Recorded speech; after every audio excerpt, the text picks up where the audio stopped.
had always considered myself an experienced hiker. Not the kind who could tackle a week-long trek across a national park without preparation, but enough to manage long, solitary day hikes in the mountains without feeling completely overwhelmed. That spring, I decided to tackle a trail I had only read about in blogs and hiking forums. It was called the Bear Creek Ridge, a relatively obscure path that wound through dense pine forests, rocky ridges, and steep inclines.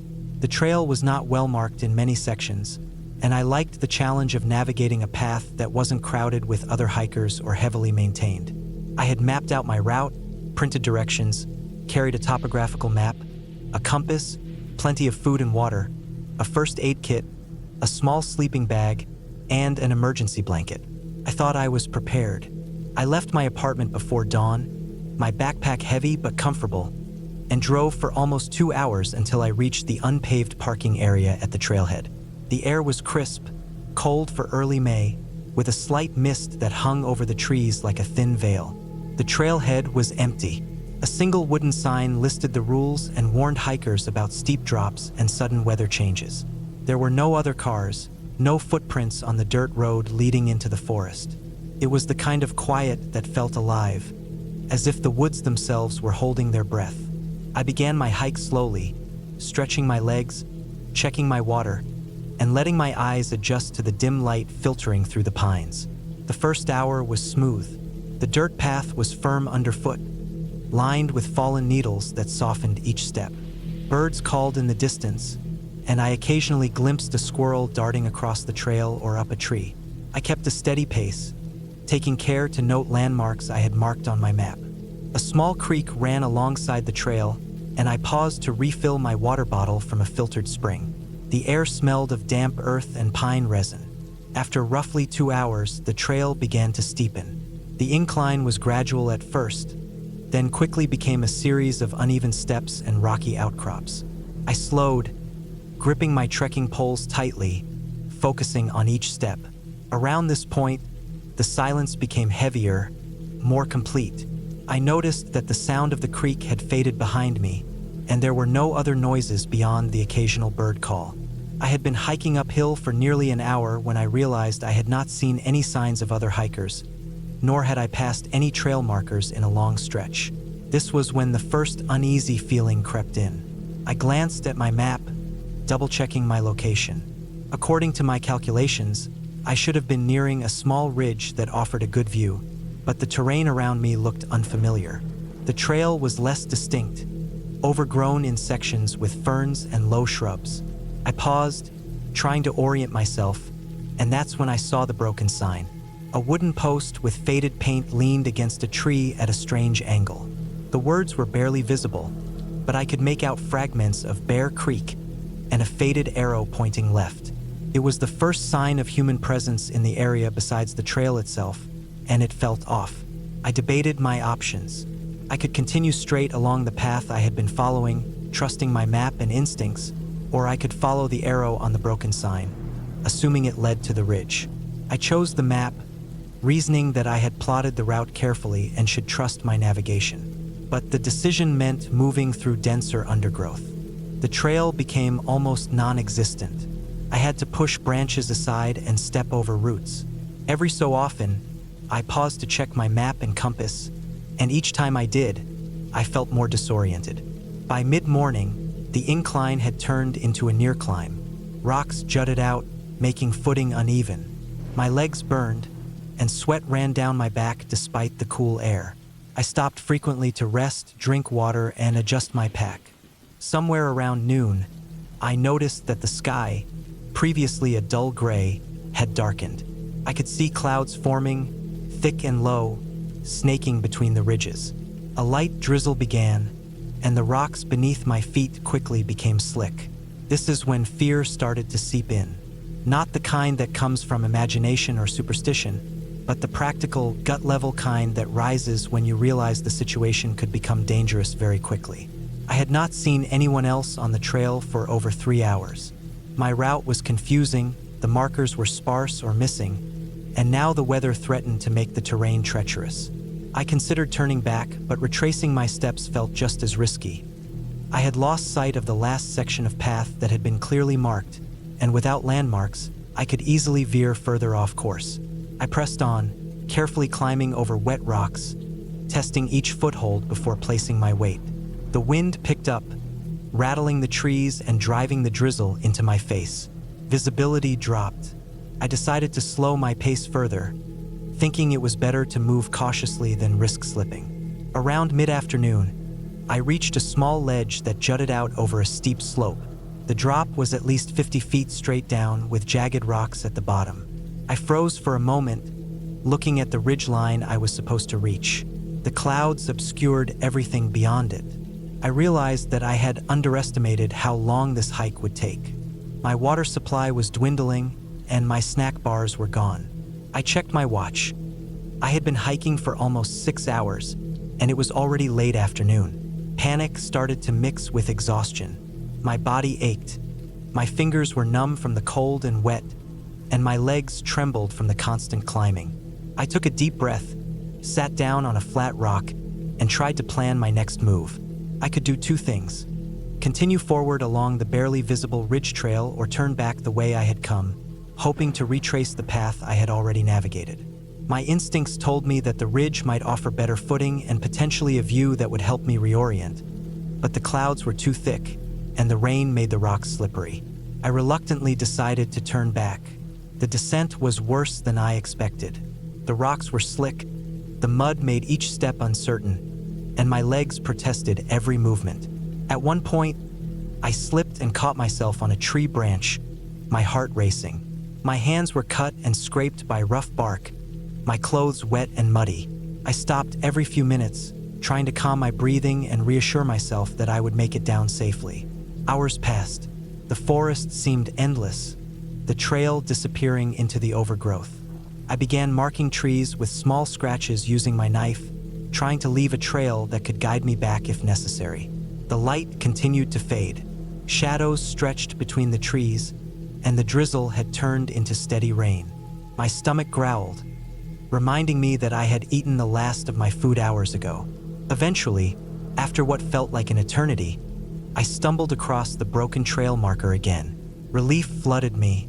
I knew that from here, the path would become more familiar. I followed it slowly, testing each step, until I saw the faint outline of the creek I had passed that morning. The sound of water was like music after hours of eerie silence.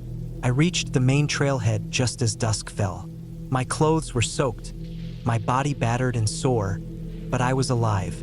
I collapsed on the dirt, shaking from exhaustion and relief. My backpack was muddy, the straps worn and frayed, and I could feel every bruise from slipping and sliding over the rocks. I pulled out my remaining water and drank deeply, feeling it soothe my dry throat. I realized then that the experience had been far scarier than any horror story or legend. There were no ghosts, no monsters, just the forest itself. A combination of disorientation, steep terrain, sudden weather, and my own misjudgments. I learned that preparation was not just about gear or planning a route, but also about knowing your limits, being ready to retreat, and respecting the power of nature. By the time I drove home that evening, the adrenaline had worn off, leaving me stiff and exhausted. I showered slowly, letting warm water wash away the grime and ache, and reflected on the day. I had faced a real, tangible fear. The fear of being lost, alone, and at the mercy of the environment. I had survived not by luck, but by cautious decision-making, patience, and persistence. It was a lesson I would carry with me for every hike after that. A reminder that the forest is beautiful, but it can be merciless if you underestimate it. Even now, when I think back to Bear Creek Ridge, I can feel the slick rocks under my boots, the wind biting at my face, the wet weight of my backpack on my shoulders, and the crushing quiet of the woods. That day, I discovered the raw, unfiltered danger that comes from real life. Not stories or legends, just the combination of nature and human vulnerability. It was terrifying, yes, but I walked away intact. That knowledge, oddly enough, gave me a deep sense of accomplishment and respect, a reminder that the fear I had faced was real, and surviving it required nothing more than careful thinking, patience, and endurance.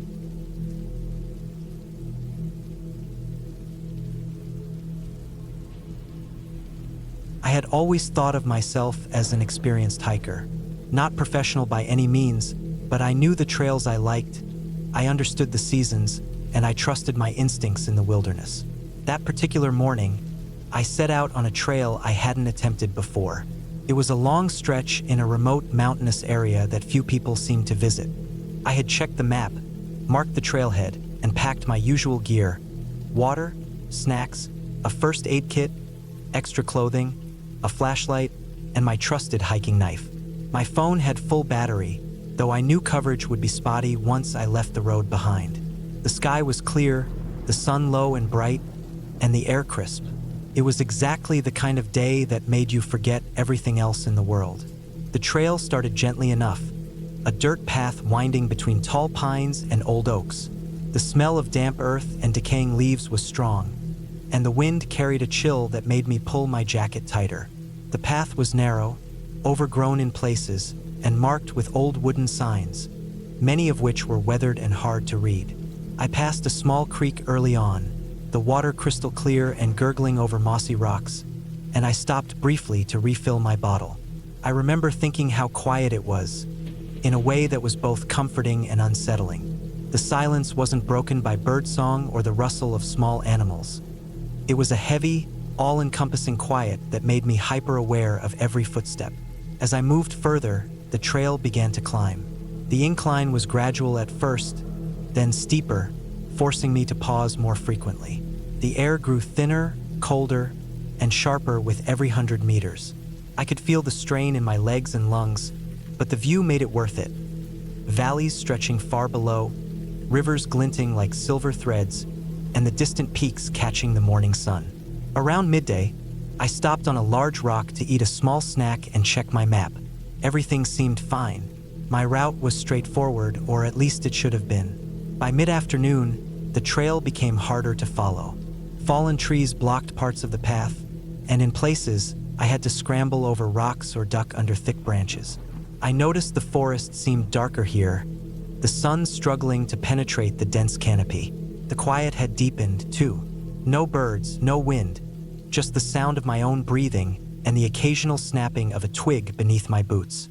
I started to feel a slight unease, the kind you can't quite explain. Something about the remoteness pressed on me, a sense that I was moving deeper into a place where I was truly alone. It was then I first realized something was off.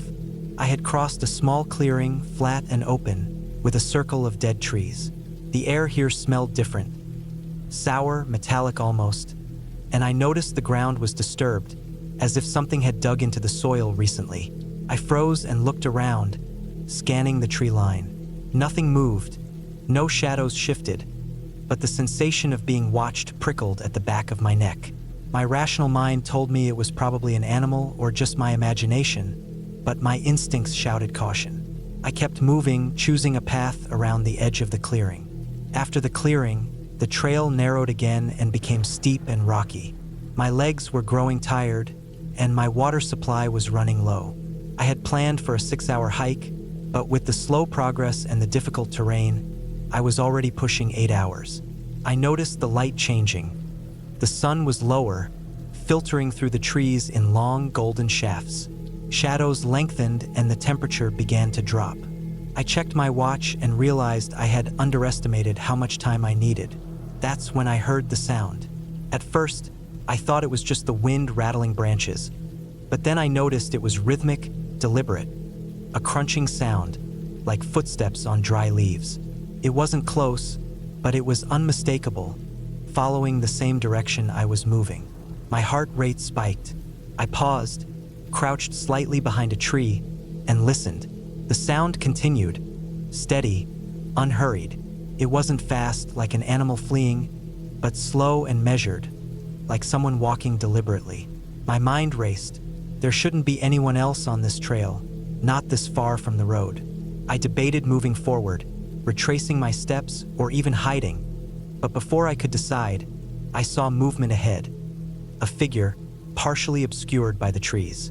It wasn't fully visible, just a shadow shifting among the trunks. My first thought was to run, but I knew the terrain would make that dangerous. I took a deep breath and kept moving, trying to remain calm, reminding myself that panicking would make me more vulnerable. Every step was careful, deliberate, my eyes scanning constantly.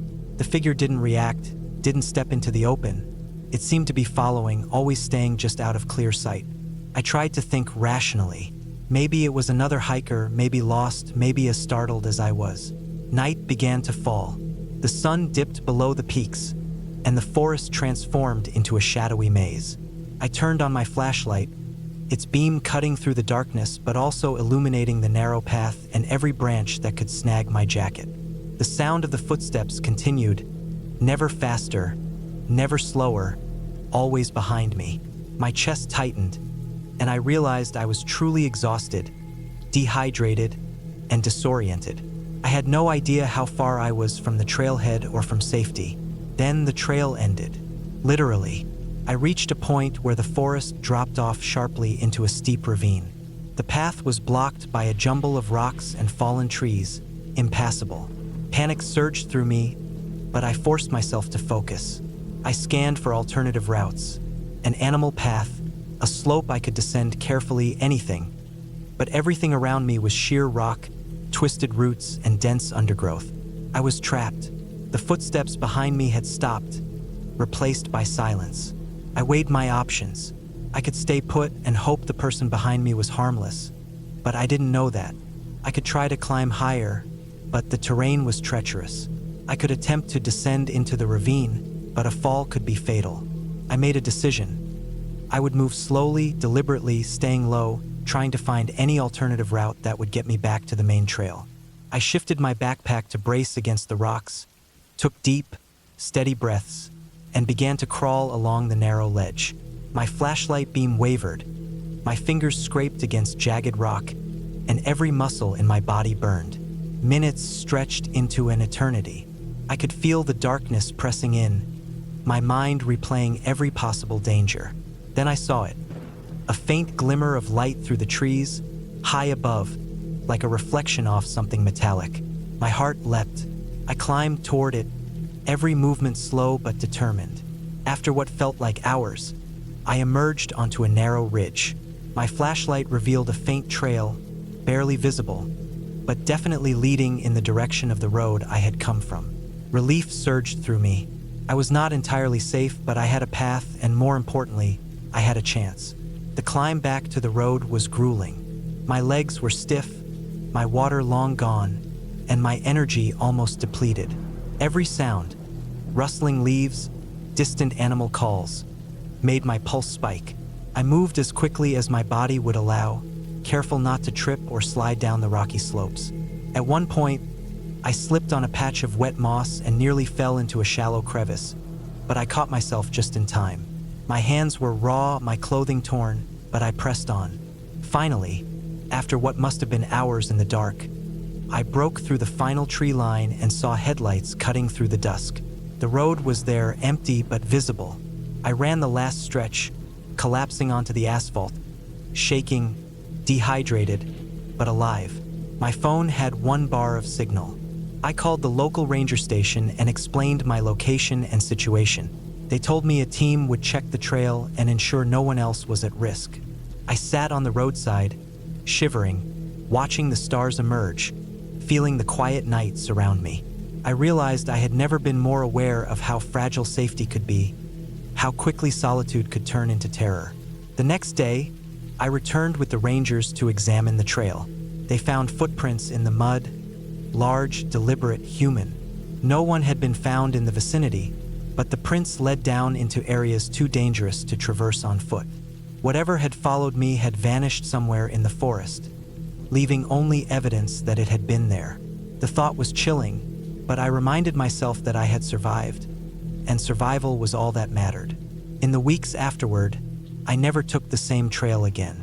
I studied maps more carefully, read reports of the area, and realized how unprepared I had been. But I also learned something deeper, that fear in the wilderness is not about myths or monsters. It's about being acutely aware of how small you are, how fragile your body is, and how quickly things can change. That day, I had faced the raw, unsentimental reality of the wild, and I had emerged on the other side. I understood the forest differently now, not as a playground.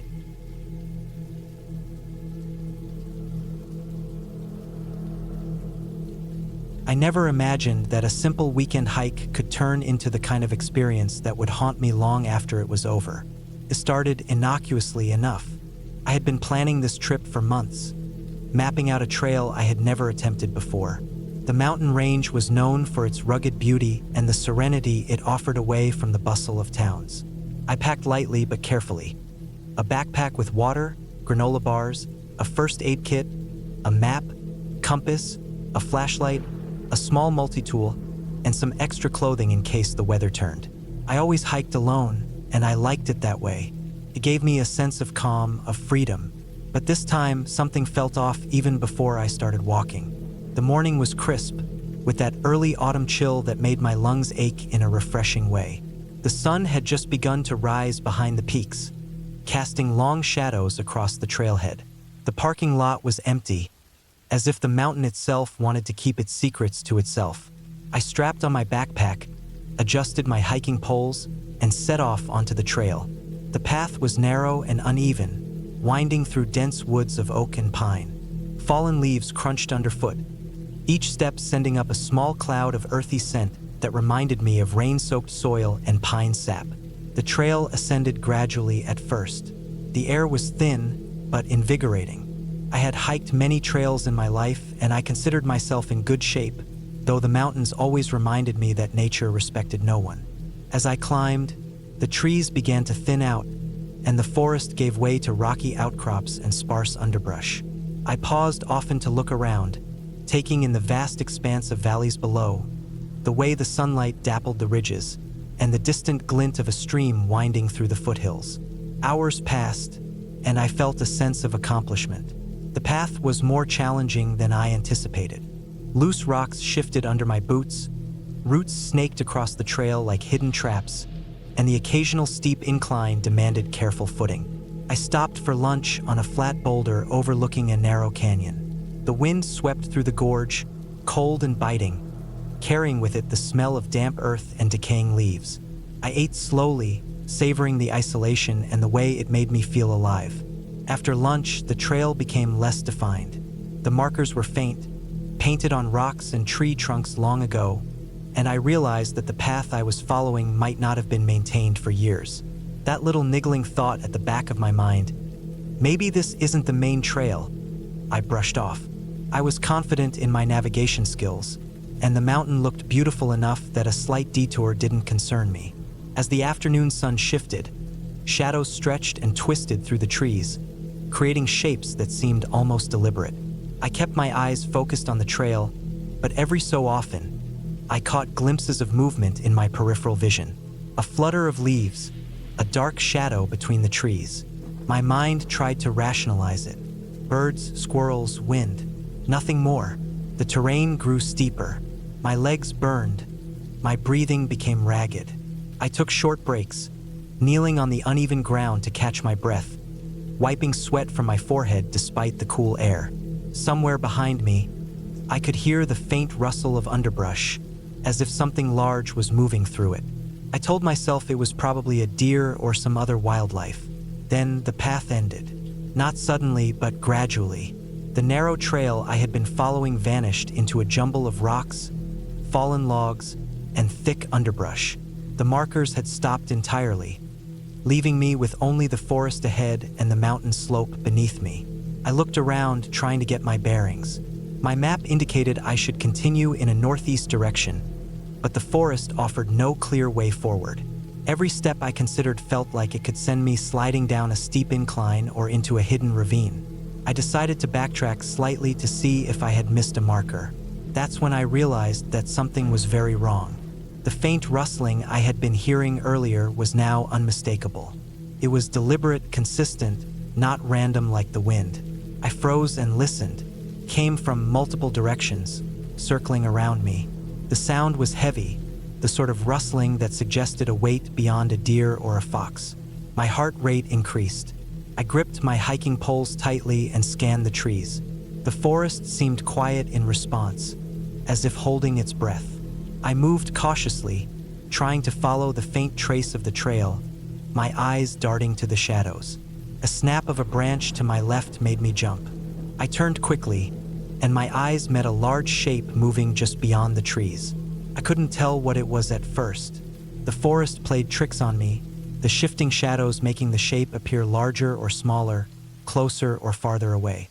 I took a deep breath and tried to calm myself.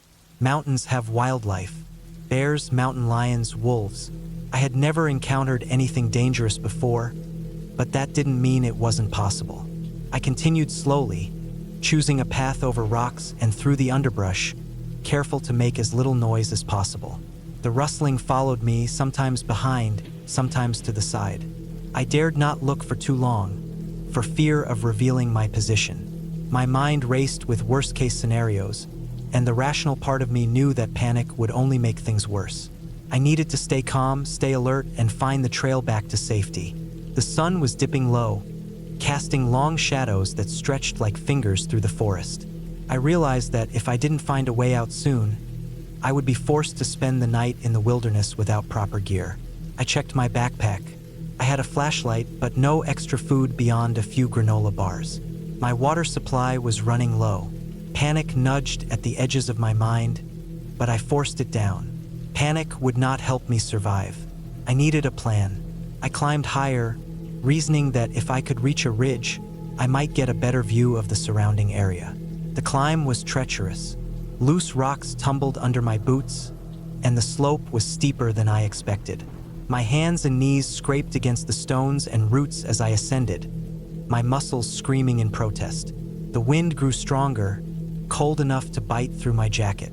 My fingers stiffened, and I had to stop several times to rub them and restore circulation. Finally, I reached a rocky outcrop overlooking the valley. The view was breathtaking, but I had no time to admire it. I scanned the area below and around me. The trail I had been following was nowhere to be seen. The forest stretched endlessly, and the shadows of the evening made it difficult to distinguish safe paths from dangerous ones. And then I saw it, a glint of color far below, something unnatural against the brown and green of the forest floor. I squinted, and my stomach dropped. It was a pair of eyes, reflecting the fading sunlight, watching me. I froze. The rustling resumed, louder now, closer. I knew I wasn't alone. I had always respected wildlife, and I knew how dangerous it could be to provoke it. I slowly reached into my backpack and retrieved my flashlight. The beam cut through the growing darkness, illuminating a patch of forest. Nothing moved. I shone it again, sweeping the beam across the rocks and trees. That's when I saw movement. Large, deliberate, circling around me. It wasn't just one animal. There were several. Fear surged through me, sharp and paralyzing. I remembered the survival skills I had learned, the advice given by guides and wilderness experts. Do not run blindly. Make yourself known, but carefully. Back away slowly to higher ground. I did exactly that, stepping carefully across the rocky slope, keeping my flashlight trained on the shadows. My legs were shaking, my heart hammering in my chest. As the darkness deepened, the rustling continued, following me as I moved. I realized that the sounds weren't random. They were organized, like something was trying to herd me, push me in a certain direction. I tried to retrace my steps to the last section of the trail I remembered. Every step was dangerous, the rocks loose, the incline unforgiving. My hands scraped against jagged edges, and my knees bled. The wind howled through the trees, and my flashlight beam caught the eyes again, glowing briefly before disappearing into the shadows. I reached a small clearing where the trail seemed to reappear faintly.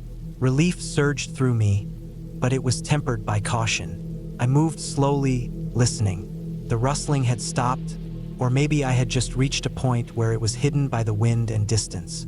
I pressed on, following the faint trail as best I could. The sun had completely set, leaving the forest bathed in gray twilight. My flashlight cut through the darkness, and the beam revealed a path, broken and overgrown, but passable. Hours passed. I trudged through thick underbrush, carefully navigating fallen logs, slippery rocks, and hidden roots. My clothes were torn, my hands scratched, and I was exhausted. Hunger gnawed at my stomach, and the cold bit through my jacket. Yet I kept moving. I knew that stopping meant danger, either from the wildlife that had been following me.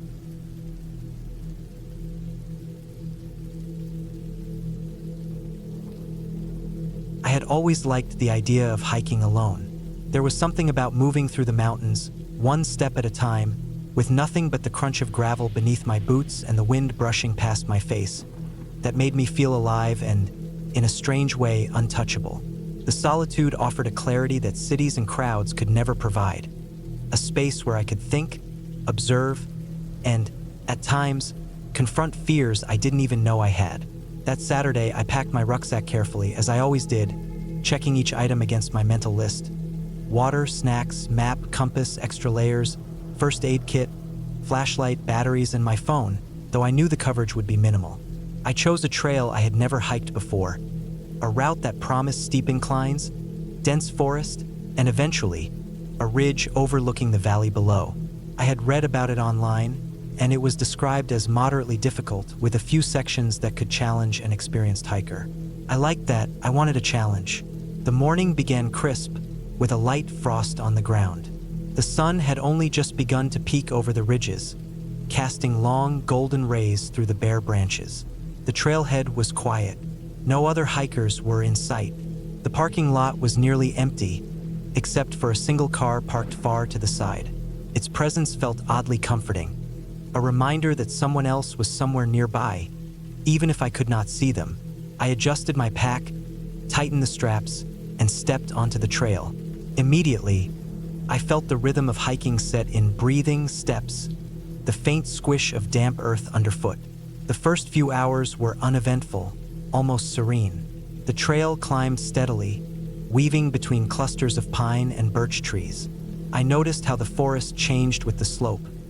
Moss grew thicker, fallen leaves were denser, and the occasional sound of distant birds became more pronounced. My legs ached slightly, but the ache was welcome, a reminder that I was moving and my body was alive in a tangible way. I paused frequently, not out of necessity, but to look around. Every time I stopped, I noticed something new. A patch of frost-glimmering moss, a bird perched silently on a branch, the way sunlight broke through the canopy and danced on the forest floor.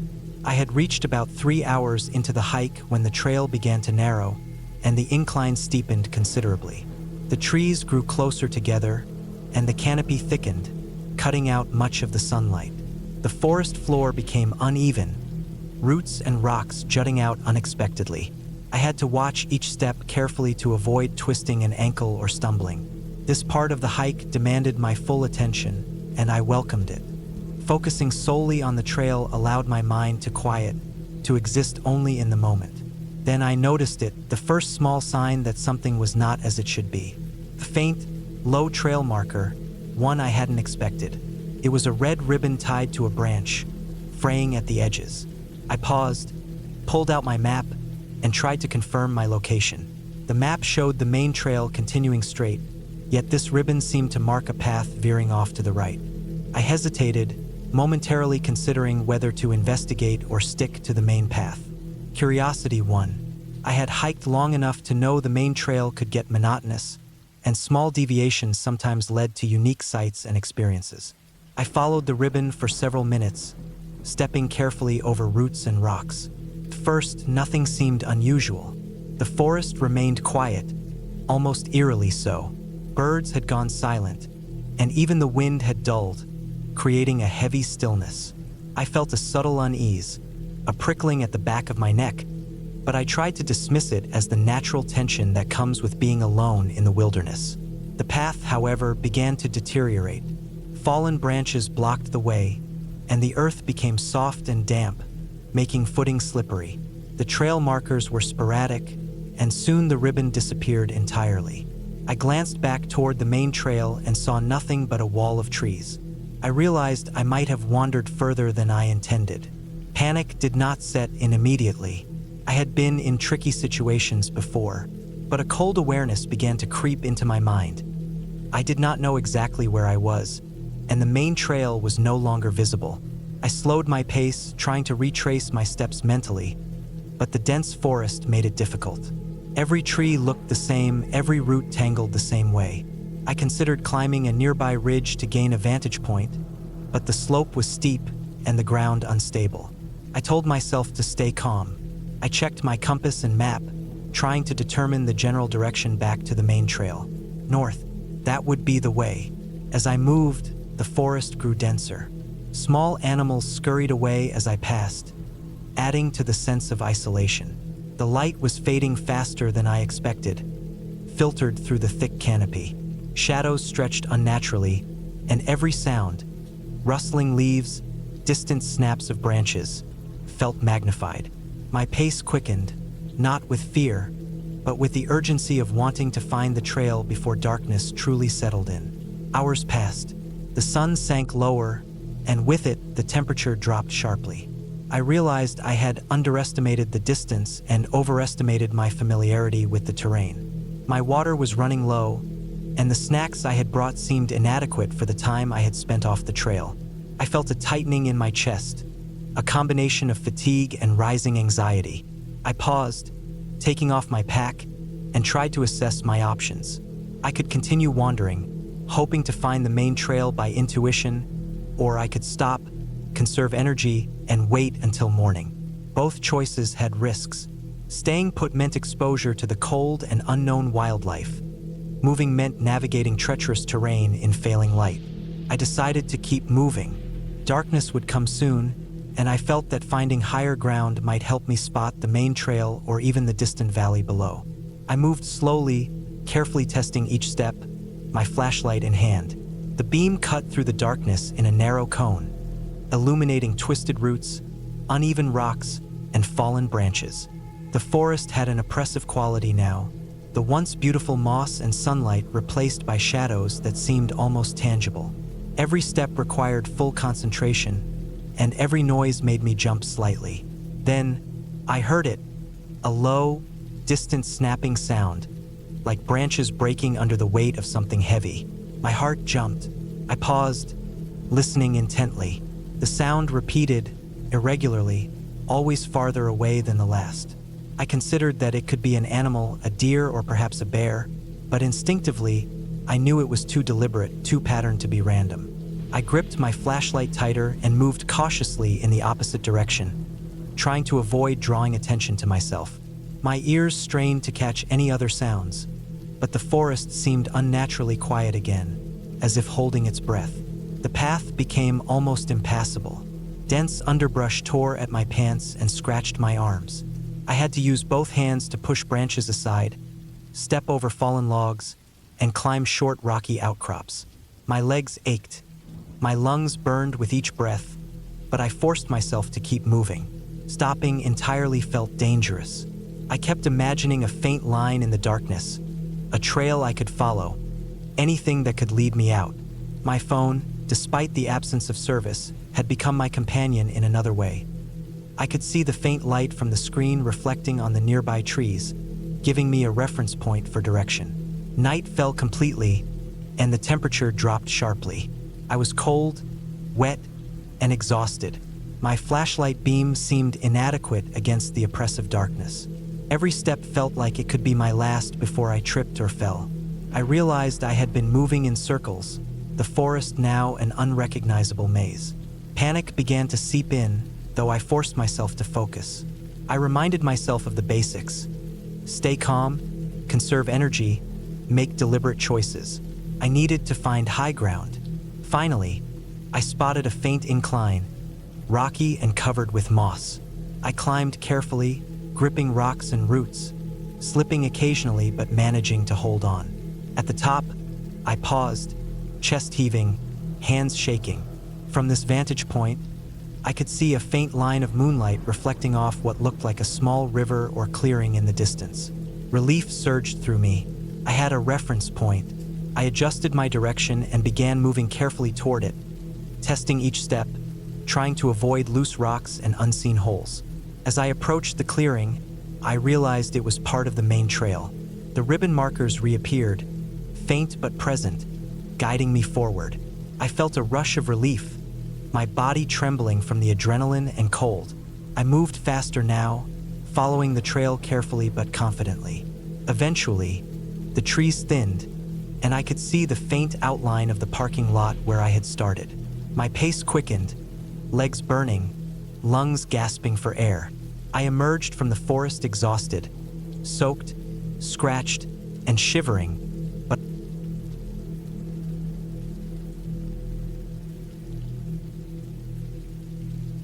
I had planned the hike for weeks, checking the weather forecasts, studying the trail maps, and making sure my backpack was packed with everything I thought I might need.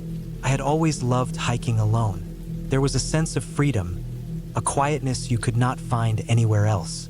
On this particular trip, I chose a trail that was known to be challenging but not impossible, winding through dense forests, steep ridges, and narrow streams. It was late summer and the days were still long, which gave me enough daylight to explore the trail, but I was aware that evening could come quickly in the forest. I left my car at the trailhead parking lot early in the morning, my boots laced tight, my pack resting firmly on my back, the smell of pine thick in the air. The trail started easy, a gentle slope with packed dirt and scattered rocks, surrounded by trees that filtered the sunlight into moving patterns on the ground. Birds chirped and flew from branch to branch, and the faint hum of insects added a rhythm to my steps. The path quickly became steeper, and I started to sweat under the weight of my pack and the effort of climbing. The forest grew denser, with large trees towering over me, their roots jutting into the trail, forcing me to step carefully. My legs ached, but I was exhilarated, the kind of exhaustion that made the world feel sharper and more immediate. By midday, I reached a small clearing. I set down my pack and drank water, taking in the view. The clearing overlooked a valley, the far side covered with trees that looked like a continuous green carpet. I ate a quick snack and rested for a while, enjoying the sunlight warming my face. After a short break, I repacked my bag and continued up the trail, which became narrower and more rugged as I climbed higher. The path zigzagged up the mountainside, loose gravel making each step uncertain. I had to keep my focus, my attention constantly scanning the trail ahead and the trees around me. There was a constant awareness in me now, a sense of being alone but watched by the wilderness itself. As I climbed higher, I noticed the sounds of the forest changing. The birds became quieter, their songs replaced by the whisper of wind through the leaves and the occasional snap of a branch under my feet. Shadows stretched long across the trail, though it was still afternoon. I passed by a narrow stream trickling down the rocks, the water clear and cold. I knelt to drink from it, feeling the icy sting against my lips and the refreshing chill spreading through my body.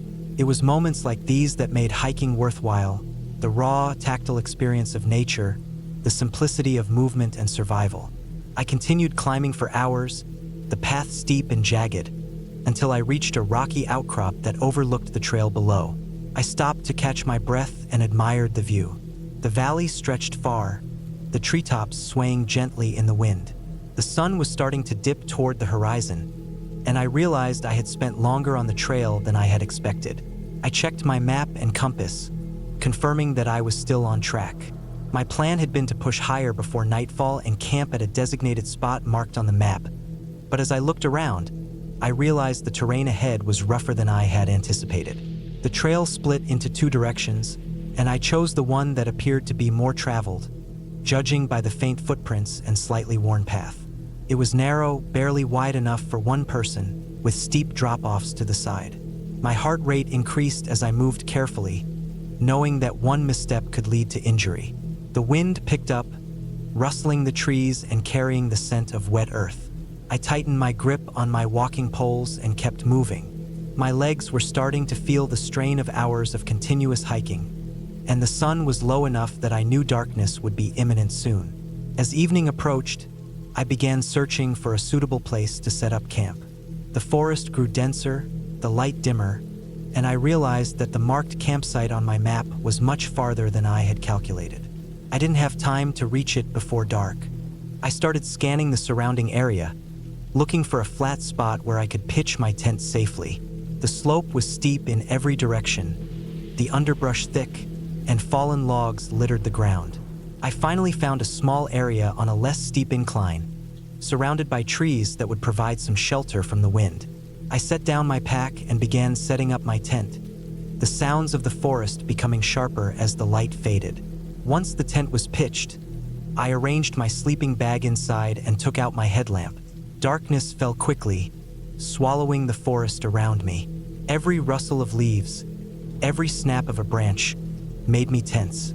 I was aware of the noises of nocturnal animals, the distant howl of a coyote, the rustle of something moving through the underbrush, but I told myself that it was normal.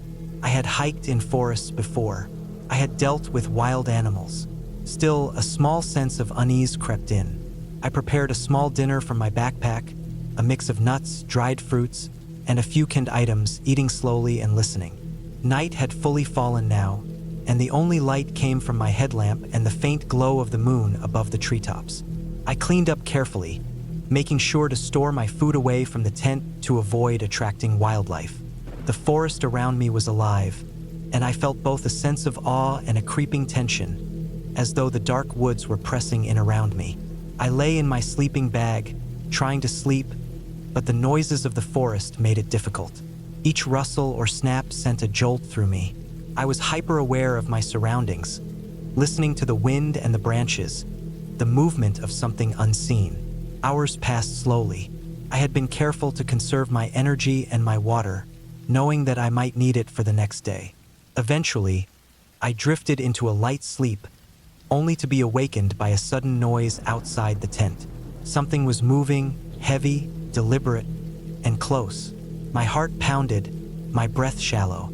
I grabbed my flashlight and shone it outside, scanning the area. The beam caught the outline of a large figure moving among the trees, and for a moment, I thought it might be a person. My mind raced. Was someone on the trail this late? Then the shape moved again, and I realized it was a deer, startled by my presence. Relief washed over me, though my heart still thumped in my chest. I reminded myself that I was in the wilderness, and encounters with wildlife were normal. Still, I stayed awake for a long time, my senses on high alert, until exhaustion finally pulled me back into a troubled sleep. Morning came with pale light filtering through the trees. I packed up my gear, careful to leave no trace, and prepared to continue along the trail. The events of the night lingered in my mind, the tension of being alone in the dark forest still present. I moved carefully, noting every sound, every movement, my senses still heightened. As I climbed higher, I encountered a steep section where the trail became narrow and slippery. Loose rocks slid under my feet, and I had to use my hands to steady myself. My legs burned with exertion, but I pushed onward.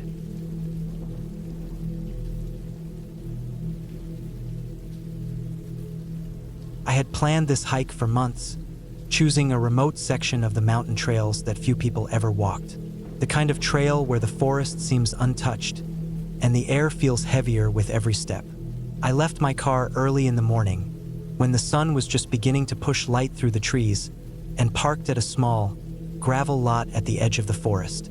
My backpack was heavy, filled with food, water, extra clothing, and a small first aid kit, and I felt the familiar pull of excitement and tension as I adjusted the straps and stepped onto the narrow trail. The first part of the hike was easy. The path was clear, and the ground was dry, scattered with pine needles that muffled my steps. Birds called from high in the trees, and the air smelled of damp earth and moss. I moved slowly, deliberately, paying attention to the sound of my boots crunching against the trail, the wind rustling through the branches, the occasional glimpse of a squirrel or chipmunk darting across the path. I had hiked alone before, but there was a difference this time. The trail I had chosen was not one marked on most maps, and the signs of human presence were few. Every few minutes, I would pause to scan the surroundings, noticing how the shadows of the trees stretched across the path, and how the air grew cooler as I climbed higher. After several hours, the trail began to steepen. The incline became sharp, and the path narrowed, winding between jagged rocks and fallen trees. My legs burned, and sweat ran down my back, dampening the shirt I wore under my jacket. The forest grew quieter. The birds had gone silent, and even the wind seemed muffled by the dense canopy above. I stopped at a small clearing to rest and drink water. As I looked around, I realized how isolated I was. The nearest road was miles away, and the thought of being completely alone settled over me like a heavy blanket. It wasn't fear yet, just an awareness of vulnerability. I continued upward, using my trekking poles to stabilize my steps on the loose rocks. The trail twisted along the mountainside, and I found myself constantly checking the ground to avoid slipping. At one point, a sudden noise made me freeze, a sharp crack, like a branch breaking under weight. I held my breath and scanned the trees, but there was nothing. The sound could have been an animal or just the wind shifting debris. Still, my pulse quickened. The mountain seemed larger now, more imposing, and the path felt narrower and less forgiving. By late afternoon, the sun had moved low, casting long shadows across the trail. I knew I had to make a decision about whether to push on to the summit or find a place to camp. I chose to keep going, telling myself that I could always turn back if necessary. The trail became steeper and more treacherous, with loose gravel sliding beneath my boots. I had to pause frequently, my hands grasping tree roots and rocks for support. Every step required concentration, and the silence of the forest pressed in around me. It was then that I noticed something unusual on the path ahead. At first, it seemed like a fallen branch, but as I got closer, I realized it was a patch of disturbed earth, flattened as if someone or something had been there recently. The ground was soft, and there were deep impressions in the dirt, larger than my boots. I stopped and studied them, my heart rate climbing. They were fresh. Something had been here in the last few hours. The hairs on the back of my neck stood up. I looked around. The trees loomed overhead, and the shadows were long and dark. There was no wind, and the forest felt suddenly oppressive. I debated whether to turn back, but curiosity and stubbornness pushed me forward. The trail curved sharply, and as I rounded the bend, I caught sight of movement. At first, it was just a blur. Then I saw it clearly. A large figure moving slowly through the trees, keeping just far enough away that I couldn't see details. I froze, unsure if it was a person or an animal. The figure did not appear to be aggressive, but it was deliberate, its pace matching my own in a way that was unnerving. I considered calling out, but even if I did, there was no guarantee anyone would respond, and the sound would carry unpredictably in the forest. I decided to keep moving, but quietly, trying not to make noise that would draw attention. My eyes flicked constantly to the shadows, and every sound, the snapping of a twig, the rustle of leaves, made me flinch. The trail began to descend slightly, and I knew there was a stream ahead where I could refill my water, but the figure remained in sight, always just at the edge of my vision. I tried to rationalize it could be another hiker, maybe someone camping nearby, but the isolation and the remote location made that seem unlikely. I reached the stream and knelt to fill my bottle, careful not to make a splash. The sound of running water helped calm my nerves slightly, but the presence of the figure still weighed on me. After drinking, I looked up, and the figure was gone. My heart slowed a little, but the tension remained. I scanned the surrounding trees, seeing nothing. I debated whether to stay put and rest or keep moving, ultimately choosing to continue along the trail. As I climbed again, the light began to fade, and the shadows deepened. I was moving more cautiously now, aware that the rocks were slick with moisture and that the trail could easily become dangerous. My legs were exhausted, my feet sore, and my pack felt heavier than ever. I paused to catch my breath and take stock of my supplies. I still had water and food, but the daylight was slipping away faster than I had anticipated. I estimated I had maybe an hour of light left. The forest grew denser as I continued, and the path became less distinct. At one point, I almost stepped off a ledge hidden by undergrowth. My heart raced, and I carefully retraced my steps to a safer part of the trail. I realized that if I misjudged even one step, I could fall and seriously injure myself. The realization made my skin crawl.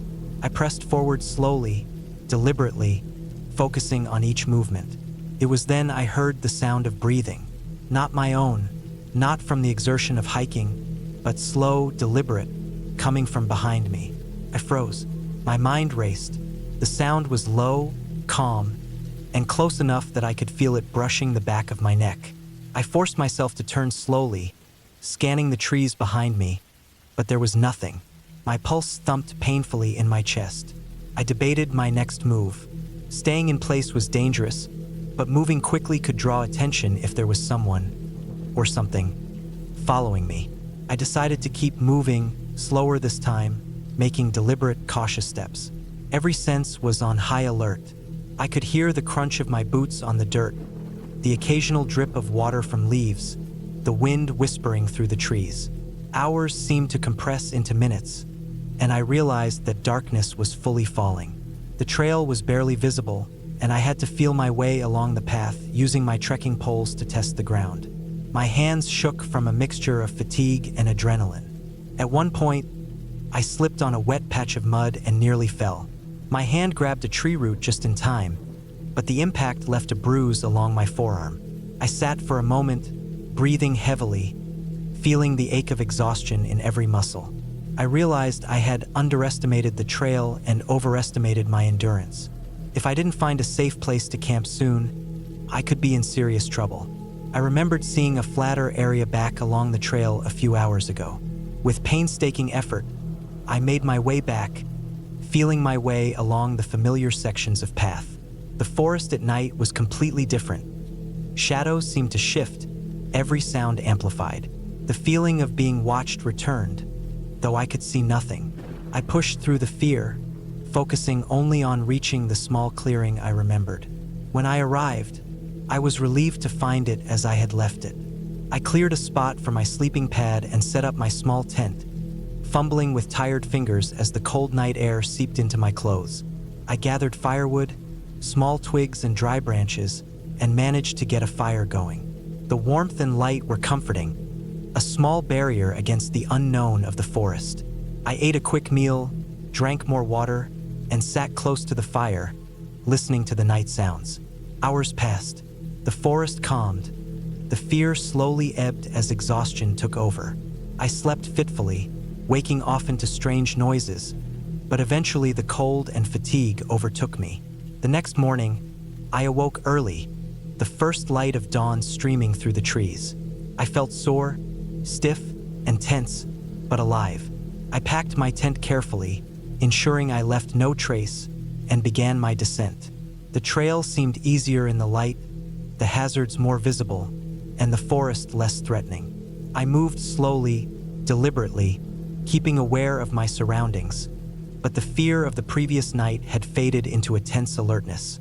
I reached the gravel lot where I had parked my car in the early morning. My legs were exhausted, but I felt an overwhelming sense of relief and accomplishment. The hike had pushed me to my limits, tested my endurance, and forced me to confront.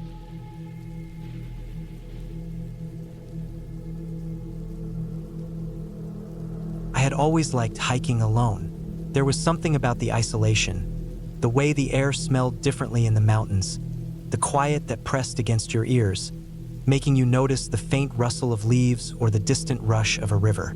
That morning, the sky was pale and overcast, the kind of gray that makes colors dull and shadows soft.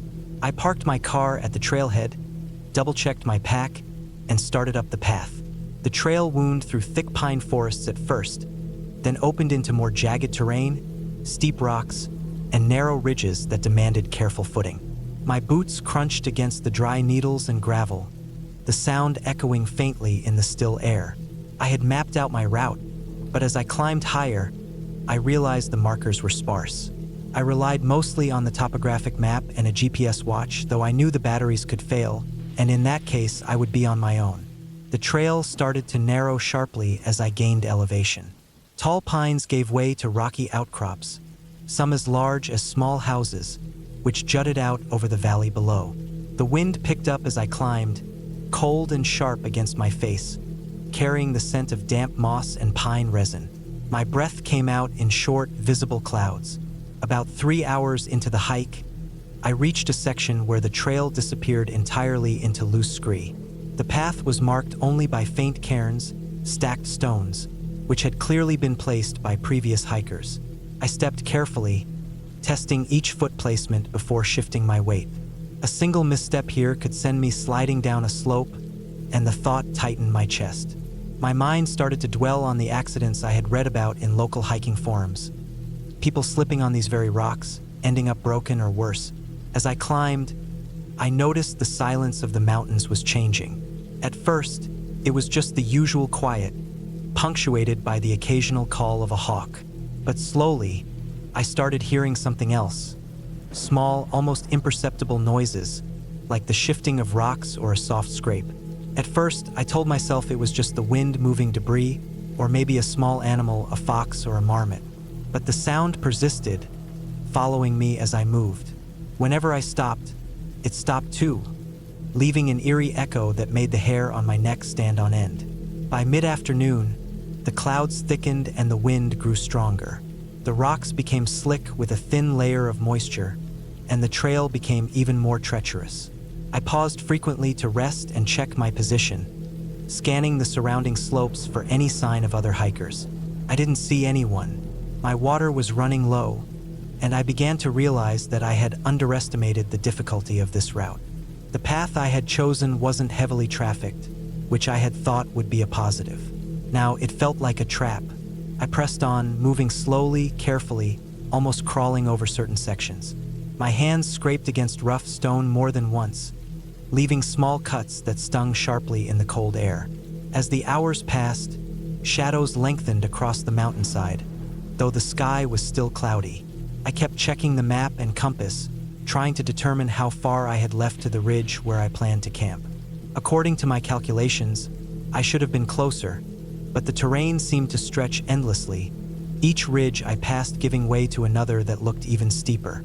It was late afternoon when I reached a narrow ledge, no more than 2 feet wide, with a sheer drop on one side. My stomach knotted as I tested each step. I could feel the wind tugging at my jacket, threatening to unbalance me.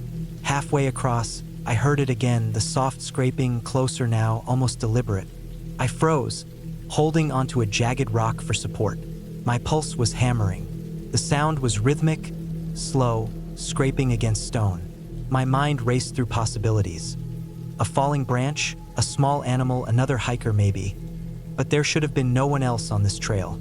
I kept moving, trying to remain calm, but the fear was gnawing at me. Each step felt heavier, my boots slipping slightly on the damp rock. I realized I had to get across quickly. The ledge didn't extend far, but it was enough to make a slip fatal. I reached the end, scrambled over the final rocks, and sank down against a boulder to catch my breath. My heart was pounding so hard I thought it might burst from my chest. I tried to convince myself it was nothing, that fear was exaggerating the sounds and danger, but deep down I knew the mountains had no interest in exaggeration. They were real, raw, and indifferent. The sun was dropping now, filtered through clouds, leaving a gray light that made it difficult to judge distances.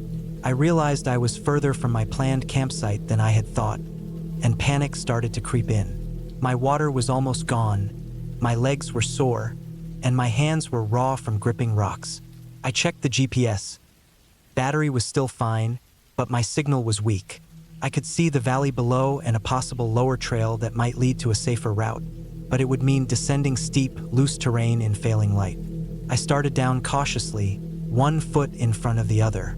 Loose stones skittered under my boots, and I had to stop twice to steady myself. My body was screaming in exhaustion, my hands and knees covered in scrapes and bruises. As darkness fell, I used my headlamp sparingly to conserve batteries.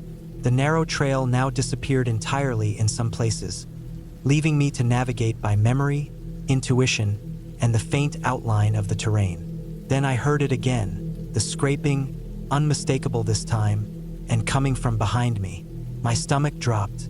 I stopped and turned slowly, sweeping my headlamp across the slope.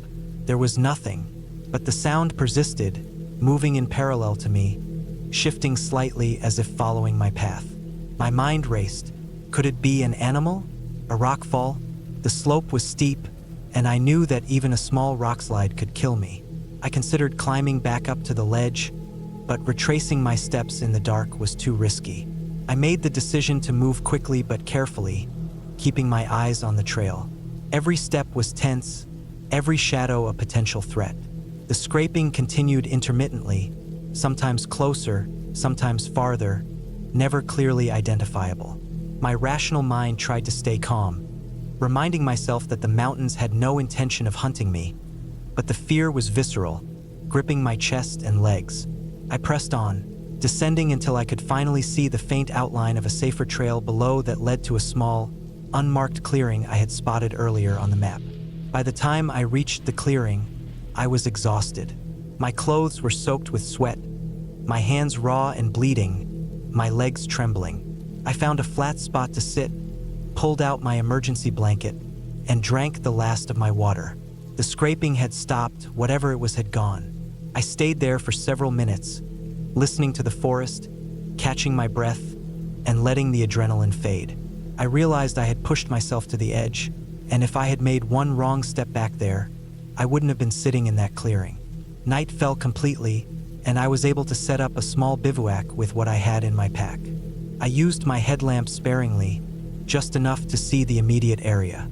I ate some energy bars, drank the remainder of water I had packed, and wrapped myself in the emergency blanket. I stayed alert, listening to every sound: the wind, distant wildlife, the occasional rustle of branches. Sleep was uneasy and fragmented, each snap of a twig making me tense. Morning came, and the sun was weak behind clouds, casting dim light across the valley. I felt sore but determined. I had a clearer idea of the terrain now and could see the main trail in the distance. I packed up, checking every strap and zipper, and started the descent. The rocks were no longer slick, and the daylight made navigation easier. The path widened as I approached the main trail, and eventually, I saw the faint outline of the parking lot far below. Relief surged through me. When I finally reached my car, every part of my body ached. I had survived, and it had been entirely because of careful attention, patience, and persistence. I took a long drink from my water bottle, peeled off my boots, and looked back up at the trail. The mountains were indifferent, beautiful, and terrifying, but I had made it through by respecting their challenges, not underestimating them. I started the drive home slowly, muscles tense but mind clear. I knew I had learned something important about preparation, about caution, and about fear. It was a natural tool, not a hindrance. The next day, I returned to work, my body sore, my hands still scraped, but my mind was sharp. I shared my experience in detail with a friend who was an experienced hiker, and we went through every decision I had made, the dangers I had faced, and how close I had come to injury. I realized that the mountains were not scary in some supernatural sense. They were just brutally real, and surviving them meant respecting them, moving carefully, and never underestimating how quickly a safe trail could become dangerous. From that hike onward, I approached every trail with meticulous preparation. I double-checked maps, carried extra water, ensured my headlamp had fresh batteries, and mentally ran through scenarios for worst-case conditions.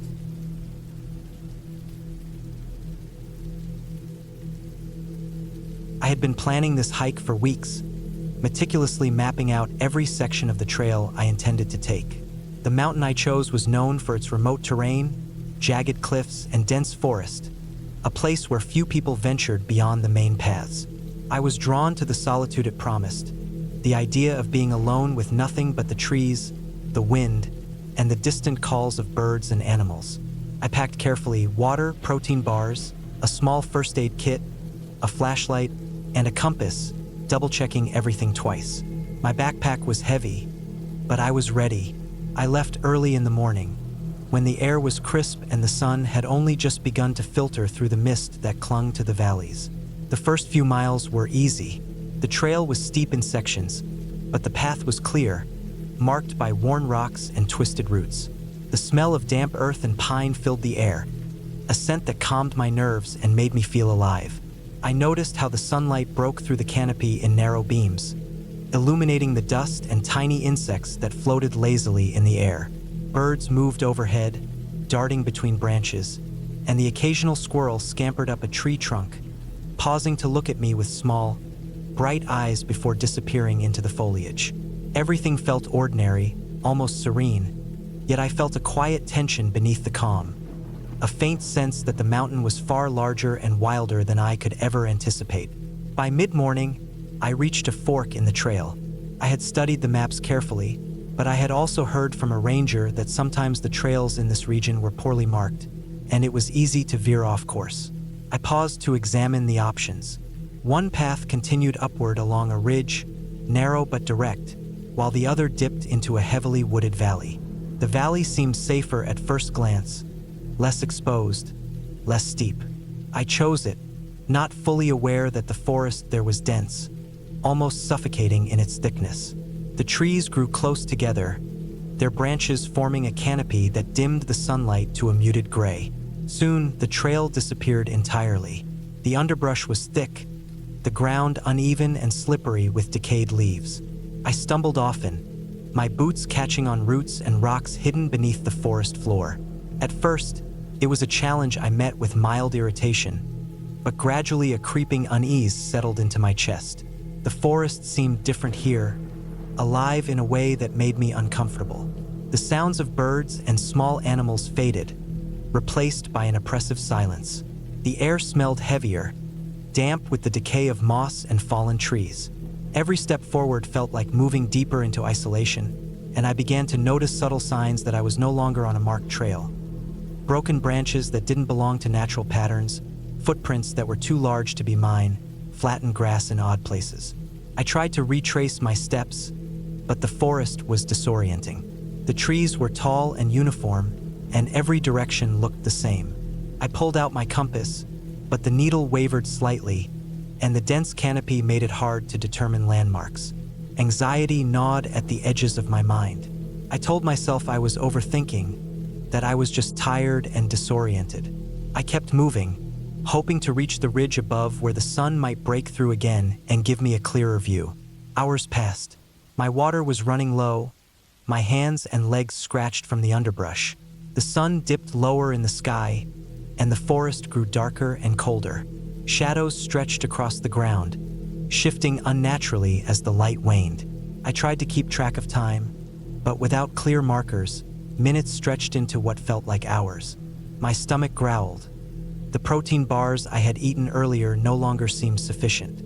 I was exhausted, and yet I couldn't stop. Turning back seemed impossible because I couldn't recognize the path I had come from. Eventually, I stumbled into a small clearing. The ground was soft with moss, and the air smelled of wet earth. Relief flooded me at first. I thought I might be able to rest, but the relief was short-lived. I noticed footprints again, this time more deliberate, almost fresh, leading deeper into the forest.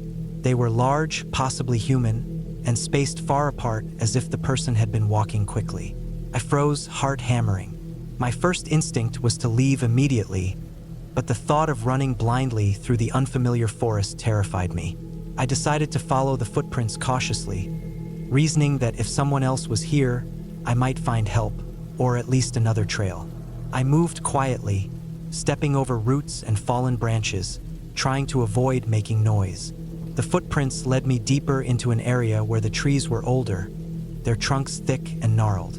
The canopy was so dense that the last traces of sunlight disappeared. Shadows seemed to cling to every surface, and the forest floor became treacherously uneven. At one point, I slipped on moss-covered rocks, scraping my knee and twisting my ankle. Pain shot through my leg, but I pressed on, adrenaline pushing me forward. By the time I realized I had been walking for hours, I was completely lost. The footprints had vanished, leaving only the broken underbrush and the fading light to guide me. Panic began to creep in. I called out, though my voice seemed to vanish instantly into the forest. There was no echo, no response, just an oppressive silence. My mind raced with worst-case scenarios. I could be stuck here until night, injured and unable to find my way. My flashlight was in my pack, but I had been saving it, hoping I wouldn't need it so soon. Now I had no choice.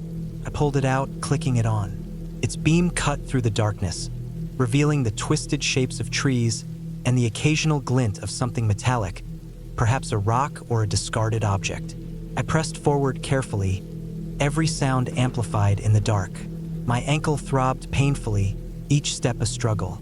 At some point, I began marking the trees with scratches of my knife, hoping I could retrace my path if needed. I forced myself to remain calm, telling myself that panicking would make everything worse. Hours passed in this slow, exhausting march, the forest seemingly endless. My energy was waning. Hunger and dehydration were becoming serious threats. Just when I thought I could not go on any longer, I noticed a faint line of light through the trees. My heart leapt. I ran toward it, stumbling and falling multiple times, but finally reaching the edge of a slope. From here, I could see a narrow dirt road winding through the forest below, and farther beyond, the flickering lights of what appeared to be a small town. Relief surged through me, almost overwhelming in its intensity. I limped down the slope, careful not to twist my ankle further, moving toward civilization with every ounce of strength left in my body. When I finally reached the road, I collapsed for a moment, gasping for air and checking my surroundings. A car passed slowly, the driver staring as I waved frantically. They stopped, helped me into the vehicle, and drove me to the nearest hospital. By the time I was treated for dehydration, scrapes, and a mild sprain, the sun had fully set, leaving the forest behind me in darkness. Reflecting on the hike later, I realized how unprepared I had been. The mountain had seemed tame from the maps and photos, but in reality, it was a wild, unforgiving place. I had survived by staying calm, observing my surroundings, and forcing myself to keep moving even when exhaustion threatened to take over. I never found out who or what had left those footprints in the clearing, but I had learned to respect the forest not just as a place of beauty, but as a place that could turn dangerous in an instant. From that day on, I planned my hikes even more carefully, studied maps meticulously, and always made sure someone knew exactly where I would be. The fear I felt that day stayed with me for a long time, a reminder of how easily isolation in the wilderness could become a fight for survival. The experience changed the way I viewed the outdoors. Hiking was no longer just an adventure. It became a calculated, cautious practice. I invested in better gear, carried more water and food than I thought I needed, and practiced navigation skills until I could move confidently even in dense, unfamiliar terrain. Most importantly, I developed a sense of humility about nature's unpredictability. Even though I had survived, I knew that the forest was indifferent to human plans, and that awareness has stayed with me every time I lace up my boots and set off on a trail.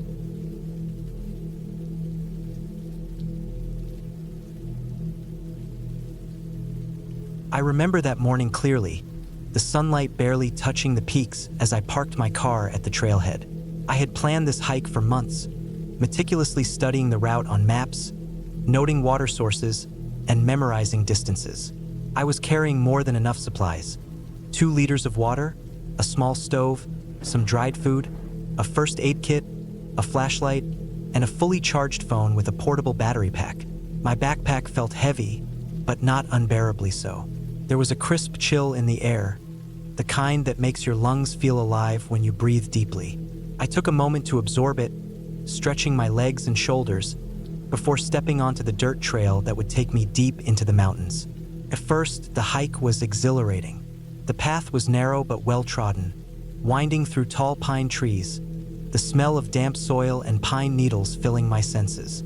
I passed small streams that trickled over smooth stones, their water clear and cold. Birds flitted above, their calls echoing through the forest. I walked with purpose, my boots crunching against the fallen leaves and small twigs that littered the trail. The trail ascended gradually, and I welcomed the challenge.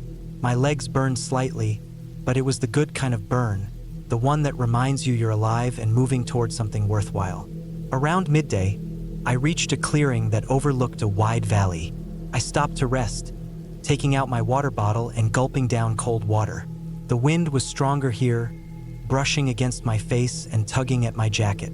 I noticed a few clouds gathering in the distance, gray and heavy, but I told myself it was just a passing cloud cover.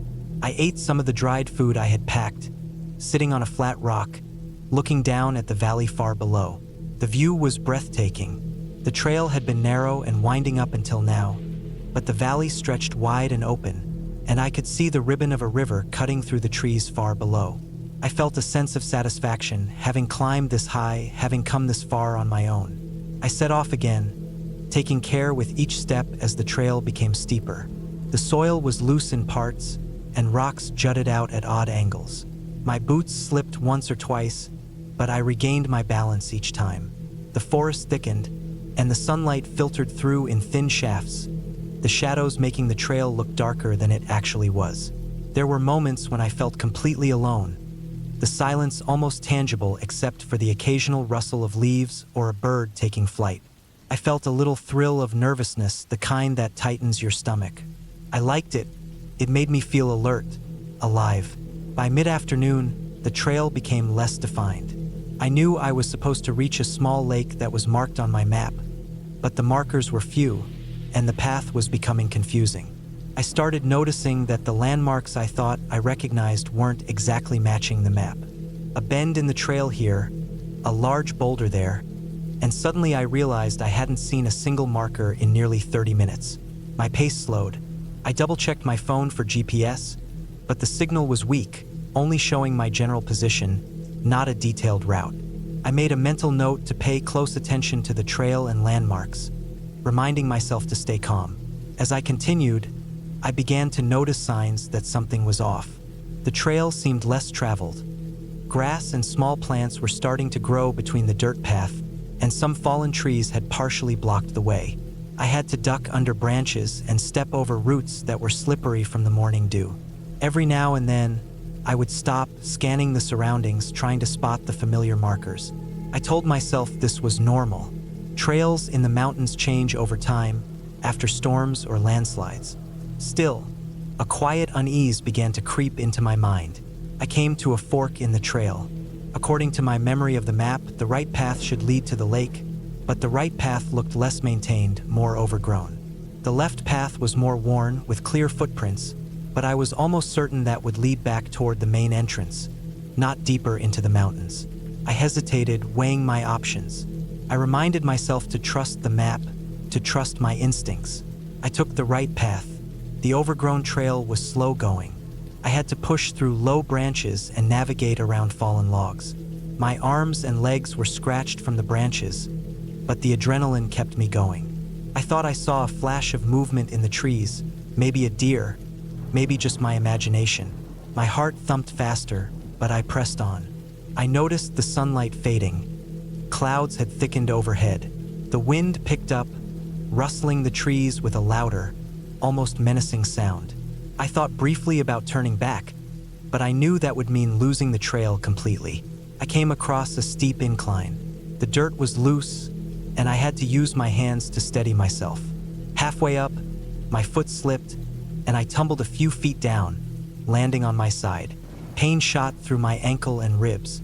I groaned, sitting up, assessing the damage. My ankle was swollen, and I could barely put weight on it. I knew I couldn't continue running, but I also knew I couldn't stay in one place for too long. The sun was dipping lower, and soon it would be dark. Panic rose, but I forced myself to think clearly. I checked my phone. Battery was still over 50%, but signal was non-existent. I decided to take a slow, careful approach, moving as steadily as possible, leaning heavily on my trekking poles.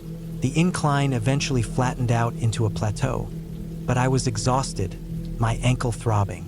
I spotted what looked like a faint path leading downwards toward a patch of trees. My mind screamed that I should stay put and wait for help, but my instincts told me to keep moving, to find shelter before nightfall. I limped toward the trees. Night came faster than I expected. The clouds had completely covered the sky, and the forest became pitch dark. I switched on my flashlight, scanning the area. Shadows leapt across the trees, and I could hear the occasional crack of a branch. The forest felt huge, unending, and I felt incredibly small. I tried to keep a steady rhythm, but my ankle was slowing me down. At one point, I stumbled over a root and fell forward, scraping my hands and knees. My flashlight beam wobbled across the ground, showing nothing but dirt, leaves, and rocks. I took deep breaths, trying to calm the rising panic. I found a large fallen tree and decided to rest against it. My ankle throbbed, but I tried to keep my body warm. I ate a little food, drank water, and kept my flashlight on low to conserve battery. The forest was silent except for the occasional rustle of leaves. I kept listening, trying to detect any sound of animals or people. I realized that if I stayed calm and moved slowly, I could probably make it out. I reminded myself, the first rule was not to panic. In the dark, moving became almost impossible. I could barely see the path ahead. I considered staying put until morning, but exposure worried me. I tried to remember what survival guides said. Stay put if lost, but if you know a general direction toward safety, move slowly and carefully. I decided to follow the faint sound of running water I thought I could hear. Streams often lead to more traveled areas, and maybe to the lake I had been trying to reach. The journey toward the sound of water was grueling. Every step was painful. I had to crawl over rocks and squeeze through dense underbrush. At one point, I slipped into a shallow ditch, twisting my ankle further. My flashlight beam fell on small red marks in the dirt where I had scraped myself. The night was cold, and I shivered despite my jacket. My mind wandered to thoughts of what could happen if I didn't make it out, and the fear was real, raw, gnawing at me. Eventually, the sound of water grew louder. I stumbled into a small stream, its icy water rushing over rocks. Relief washed over me. I took a moment to rest, washed some of the dirt and blood off my hands, and drank cautiously from the stream. The water gave me energy, a renewed sense of purpose. I followed the stream, hoping it would lead me toward a larger body of water or a trail. Hours passed. My flashlight was dim, and my hands were raw from gripping rocks and branches. Finally, I saw a faint glimmer of light through the trees. My heart leapt. I pushed forward, limping and crawling, following the glow. As I approached, I realized it was not sunlight but artificial light. A small campsite. A few tents were visible and I could see people moving. My relief was overwhelming. I called out, limping toward them, and they responded quickly, helping me to sit down and assessing my ankle. They offered me food, water, and warmth, and I realized that I had survived the night, that I had made it out of the forest. The pain in my ankle was sharp, but I knew I would recover. The group guided me back toward the main trail the next morning. My car was still there, untouched, and I finally felt the weight of exhaustion fall from me. I sat in the driver's seat, shaking, covered in dirt, scratches, and bruises, and thought about how close I had come to something much worse.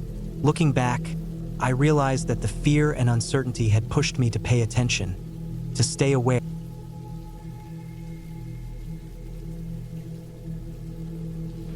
I had always thought I knew the wilderness.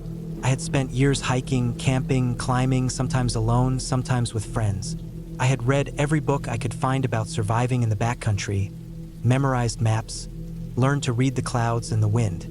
I was careful, prepared, cautious, but that day, none of it seemed enough. The morning started like any other solo hike. I parked my old truck at the trailhead just before sunrise. The sky was pale pink and gray, the kind of light that doesn't cast shadows yet but makes the world feel thin and quiet. My pack was heavy, filled with the usual water, a stove, some food, a first aid kit, a flashlight, a compass, a map, extra clothes. I double-checked everything, tightened the straps, made sure my boots were snug. The trail stretched ahead in a ribbon of dirt and rocks, framed by tall pines and the crumbling edges of cliffs. I breathed in the cold, pine-scented air and set off, eager to cover some ground while it was still cool. The first few hours were uneventful, almost meditative.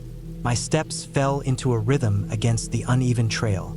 Birds called in the distance, and the occasional rustle in the underbrush made me glance over my shoulder, just to be sure I wasn't being followed. Nothing was there. The trail climbed steadily, winding around jagged outcrops and small streams. I paused occasionally to drink, to take photos of the light catching on dew-slick leaves, or to jot down observations in my notebook. By midday, I had reached a point I considered my turnaround marker, a small ridge that overlooked a vast valley. The sun was high and strong, warming my neck and shoulders. I took off my pack, ate a sandwich, and rested for a few minutes, watching clouds drift slowly over the distant mountains. It was then that I noticed the first oddity. I hadn't passed another hiker all morning, which wasn't unusual, but the trail ahead seemed different. The ground looked less worn, more overgrown, as if fewer people had walked it recently. Small trees had begun to grow in places that had been clear the last time I'd hiked here. That wasn't alarming by itself. Mountains changed quickly, but a subtle tension crawled along my spine. I shrugged it off. I had planned to follow this trail anyway. It was marked on the map as a shortcut through the woods, cutting off a long loop. I figured it would save time. I slung my pack back on and continued. The trail narrowed, twisting under low branches and over moss-covered roots. The light dimmed as the trees grew thicker, taller, their trunks tight together so sunlight barely reached the forest floor. I passed a small creek, stepping carefully on slippery stones, and pressed on. After another half hour, the trail disappeared entirely. There was no path, only dense undergrowth and fallen logs. My heart rate picked up. I checked my map and compass. I was supposed to be further along the ridge, but something had gone wrong. I traced the route again, realized I must have taken a tiny side path without noticing. It was easy to do here. Small clearings and faint tracks could easily be mistaken for trails. I considered turning back, but the ridge was close. I thought I could find the main trail if I kept moving uphill. I plunged into the undergrowth. The trees closed in, branches snagging my sleeves, thorns scratching my arms. Rocks and roots made footing treacherous. I slipped once, catching myself on a tree trunk, heart pounding. The sky above had darkened, clouds rolling in fast and low. A breeze rustled through the pines, carrying a cold smell of rain and damp earth. I tried to push the rising unease from my mind. I had been in worse terrain before. Still, something about this part of the forest felt different, oppressive almost, as if the trees themselves were pressing in. It wasn't long before my first real mistake became apparent. I had been moving too fast, trying to regain the ridge, when I missed a shallow but dangerous ravine hidden by underbrush. My foot slipped on wet moss, and I tumbled several feet down a slope, scraping my arms and legs.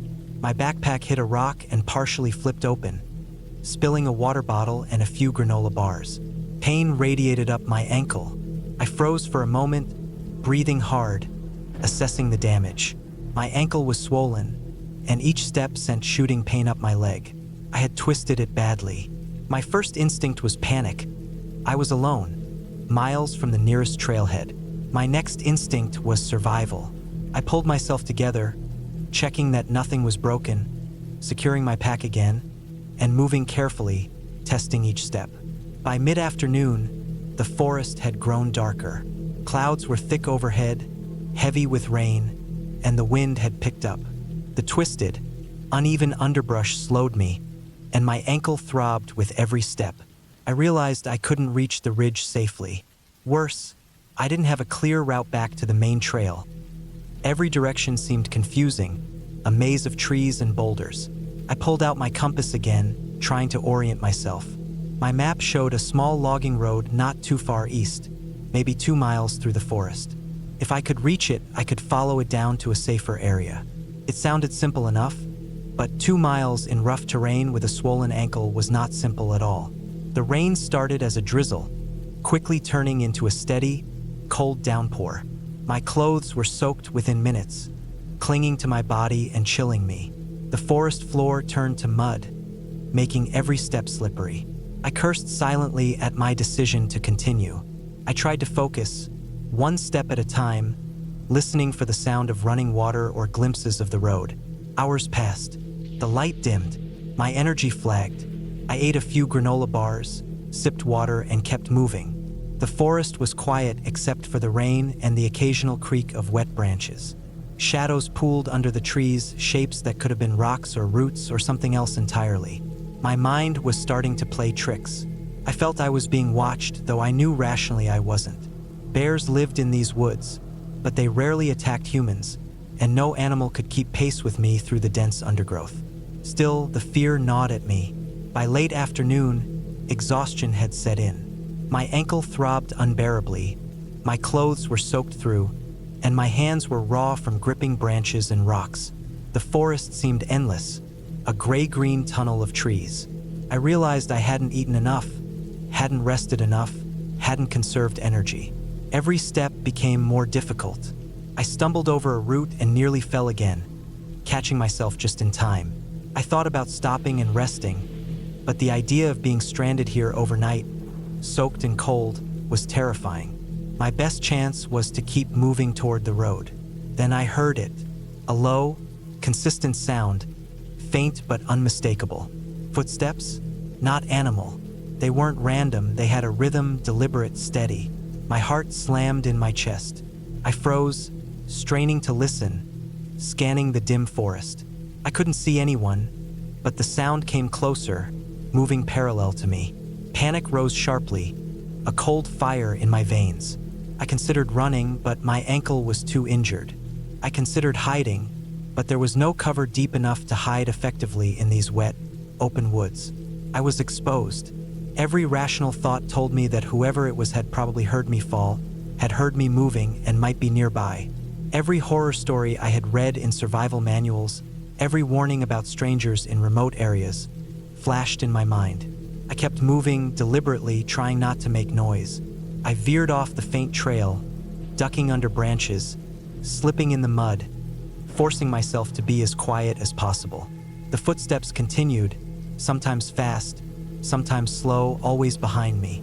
I couldn't be sure how far away they were. I realized then how vulnerable I really was. The isolation I had once cherished, the silence, the empty trail, the vast wilderness, was now a trap. I had no cell service. No one knew where I was. I had to rely on my wits, my knowledge, my body. Hours dragged on. I forced myself to keep moving toward the faint hope of the logging road. My ankle swelled. My muscles ached. My fingers and toes were numb from the cold. I slipped multiple times, each fall bringing fresh pain, each stumble slowing me further. The forest seemed to stretch endlessly, as if the trees had shifted while I wasn't looking. Every sound, the rain tapping on leaves, the snap of a branch, the echo of my own footsteps, made my pulse spike. By nightfall, darkness swallowed the trail entirely. I switched on my flashlight, the beam cutting a narrow circle of visibility, illuminating twisted roots and wet rocks.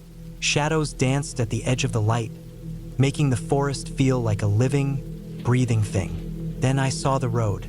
Dim, gray, straight, and unnervingly empty. My chest heaved with relief. I limped toward it, dragging my pack, ignoring the screaming pain in my ankle. When I reached it, I stayed low, listening. No footsteps. The rhythm had disappeared. Maybe the person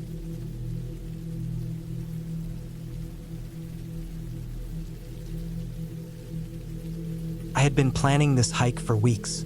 I had always loved the idea of getting away from everything, of stripping away all the noise of the world and just being alone with nature. My route was set in a remote mountain region that few people frequented. I chose it precisely because it was isolated.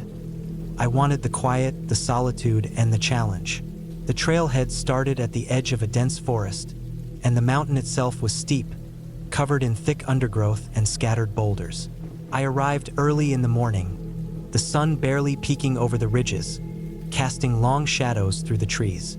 The air was cold and crisp, carrying the faint scent of wet pine and earth, and I could hear the distant trickle of a creek somewhere down below. The first few hours were uneventful.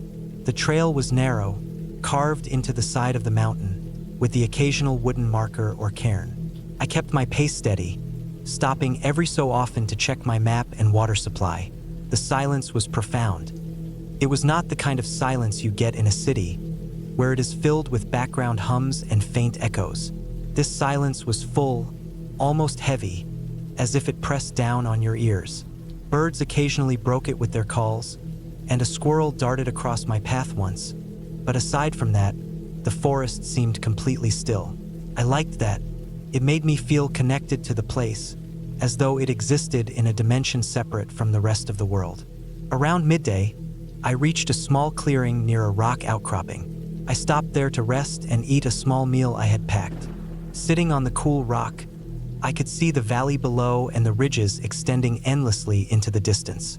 The wind picked up, rustling the leaves, and I felt a sense of both freedom and isolation. The solitude that had been inviting in the morning now felt slightly intimidating. I reminded myself that I was prepared. Plenty of water, extra layers, and a first aid kit, and that the area, while remote, was not dangerous if I stayed alert. I packed up and continued, aiming to reach the ridge before nightfall. As the day wore on, the trail became less defined. The forest thickened, and the undergrowth was more challenging to push through. I had to duck under low branches, step over fallen logs, and navigate around boulders covered in moss. The incline increased, and my legs began to tire. My backpack felt heavier with each step, though I had carefully packed only what I needed. Still, I relished the exertion. Hiking had always been a test of endurance for me, and I liked that it demanded both physical and mental effort. The forest, beautiful as it was, started to feel less like a sanctuary and more like a maze.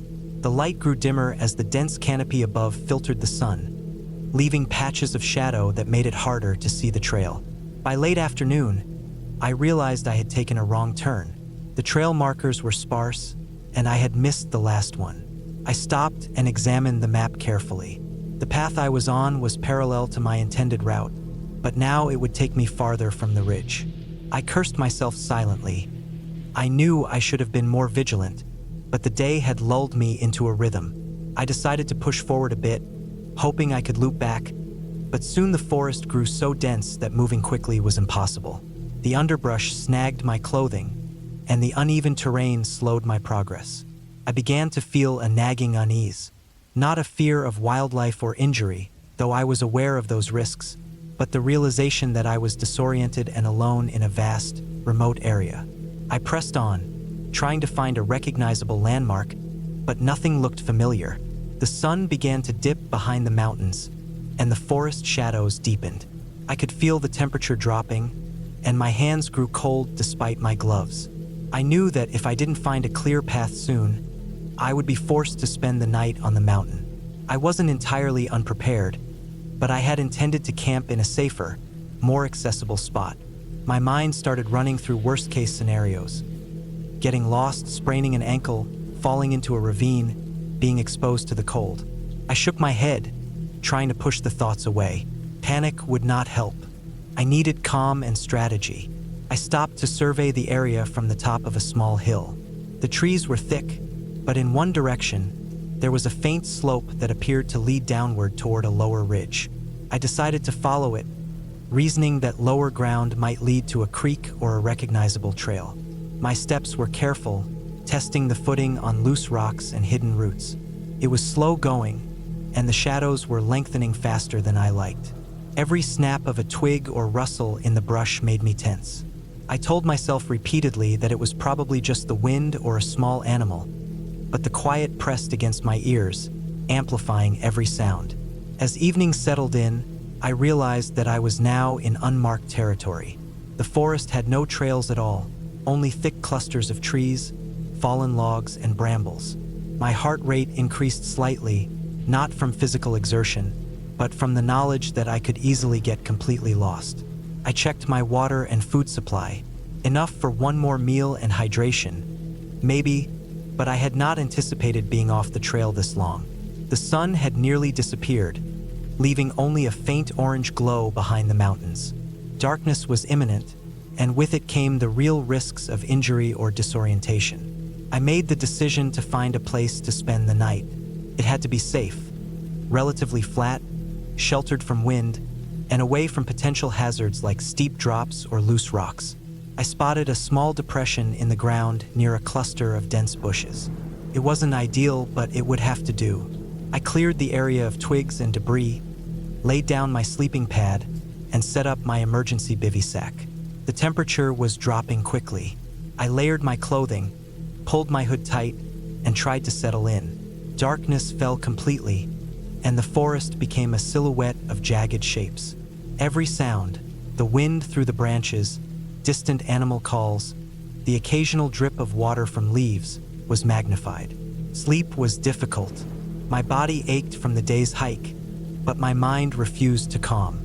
I kept imagining the worst, running through escape routes in my head, visualizing every possible injury I could sustain. I reminded myself over and over that panic would not help. Eventually, exhaustion began to take over, and I drifted into a light, restless sleep. I awoke before dawn, stiff and cold, but with the first light creeping through the trees. The forest looked different in daylight, revealing the true density of the terrain and the steepness of the slopes around me. I ate a small breakfast, drank water, and considered my options. I could try to retrace my steps, but after yesterday's wrong turn, I was hesitant. Instead, I examined the map and compass, trying to identify the nearest point of exit. There was a river marked a few kilometers down the slope. If I could reach it, I would have a clear path to a main trail. The problem was that the terrain was even more challenging than I had realized. Steep inclines, loose rocks, thick undergrowth. One wrong step could result in a twisted ankle or worse. I began the descent carefully. Every step was deliberate. I tested the stability of rocks, pushed branches aside, and watched for hidden roots. I slipped a couple of times but caught myself before falling. The underbrush tore at my clothes, and my legs were scratched in multiple places. My pack felt heavier with every careful maneuver, but I focused on one step at a time. Hours passed and I made slow progress. I kept scanning the terrain, looking for the river. The forest seemed endless, each ridge hiding the next. My mind played tricks on me, making me think I saw paths that weren't there. I ignored them, focusing instead on tangible landmarks like rock formations and the slope of the land. By midday, I finally heard the sound of running water. Relief flooded me. I pushed through the last thick section of undergrowth and emerged onto a rocky bank beside a fast-moving river. The water was cold and clear, and I could see fish darting beneath the surface. I followed the river downstream, hoping to find a trail or signs of human activity. The slope was gentler here, but the riverbanks were slippery and uneven. I had to be careful not to lose my footing. As I moved, I spotted something in the distance, a small bridge, barely visible through the trees. My heart lifted. It was a sign of civilization. I approached cautiously, making sure the structure was stable. Once across, I found a narrow dirt trail that ran parallel to the river. I recognized it from my map. From here, the path was marked, and I knew I could make it to the nearest road. The hike along the trail was still strenuous. My legs ached, my feet were sore, and my hands were scratched, but the certainty of a path gave me strength. I moved steadily, resting briefly when necessary, and kept my eyes on the trail markers. Hours later, as the sun began to set again, I emerged from the forest onto a dirt road. It was empty, quiet, but unmistakably human-made. I followed it for another hour until I reached a small parking area.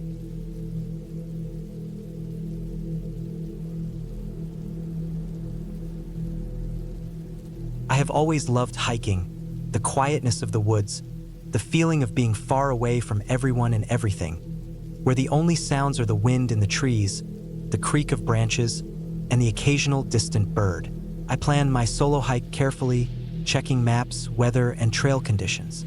The trail I chose was remote, a lesser-known loop in a national forest, about 30 miles from the nearest town. It was said to be beautiful but challenging, with rocky slopes, dense forest, and a few stretches where the path vanished into the wilderness. I liked that. The isolation promised a kind of peace I couldn't get anywhere else.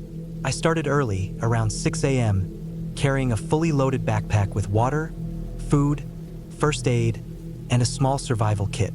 The sun had just risen, casting long shadows across the trail.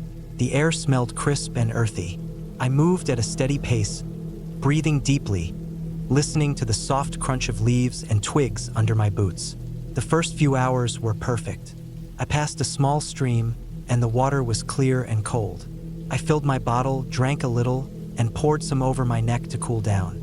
The trail twisted uphill, the incline gradual at first, and I felt my muscles warming and stretching with each step. Birds called from above, unseen but loud, their songs echoing through the trees. I felt completely alone but safe, completely aware of every sound, every movement, every change in the air. By midday, the trail grew steeper.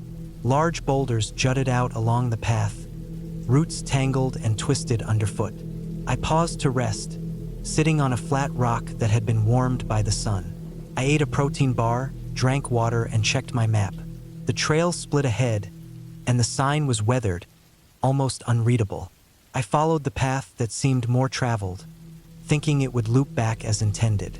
The woods thickened, the trees older, their branches overlapping so that sunlight barely touched the forest floor.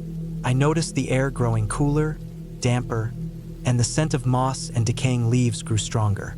Everything was quiet except for the distant sound of rushing water. I assumed it was another stream or a small waterfall. I continued, stepping carefully over roots and rocks, sometimes brushing aside low branches that snagged my sleeves. After an hour or so, the trail began to descend sharply. I had to steady myself with my trekking poles, carefully placing each foot, aware that a misstep could lead to a twisted ankle or worse. The forest grew denser, the shadows longer. I started noticing something unsettling. The path was becoming less obvious. The markings on trees were sparse, almost non-existent. I double-checked my map, comparing it with the surroundings. Everything seemed correct. I reassured myself that trails often became faint in less traveled areas, but a part of me felt uneasy. Then I heard it, a low, subtle snapping sound. I froze, listening. The forest was still, except for the distant rush of water. The snap came again, closer this time, like a branch breaking underfoot. I wasn't alone. My pulse quickened, and I scanned the trees. Nothing. I started walking more quickly, keeping my eyes on every movement, listening intently. The snapping continued at irregular intervals, never steady, never rhythmic. Sometimes it seemed too deliberate, too close. I realized with a shock that someone, or something, was following me. My heart hammered, but I reminded myself to stay calm. Panic would make me stumble, and I was already on uneven ground. I changed my pace, stopping occasionally to listen. The snapping seemed to mirror me. I crouched behind a tree, peering around, trying to see through the thick underbrush. My instincts screamed at me to leave, to get back to a more open area, to higher ground where I could see anyone approaching. But I didn't want to run blindly. I needed to keep control. I adjusted my backpack, feeling the reassuring weight of water and supplies, trying to stay rational. The sound of snapping persisted. I kept moving more cautiously now, taking side paths when possible, trying to lose whoever or whatever was behind me. As I descended further, the forest floor became damp and slippery. Moss-covered rocks were treacherous, and a small misstep could mean a broken ankle or worse. I thought about climbing to higher ground, but the terrain made it difficult. I had to stick to the trail, hoping it would lead to safety. The snapping grew louder, closer, almost taunting. My pace quickened, and I began looking for natural barriers I could use, like fallen trees, to obstruct my follower if necessary. Every shadow seemed to move. Every rustle in the leaves made me jump. I reminded myself that fear can make you imagine things, but deep down I knew someone was there. Eventually, I reached a narrow ravine where the trail split. One side led down to a small creek, the other continued along the ridge. I hesitated. The creek might provide water, but it would trap me if someone was chasing me. The ridge seemed safer, higher and more open. I chose the ridge. As I climbed, my boots slipped on loose stones, and my hands scraped against bark and jagged rocks. My lungs burned, my heart raced.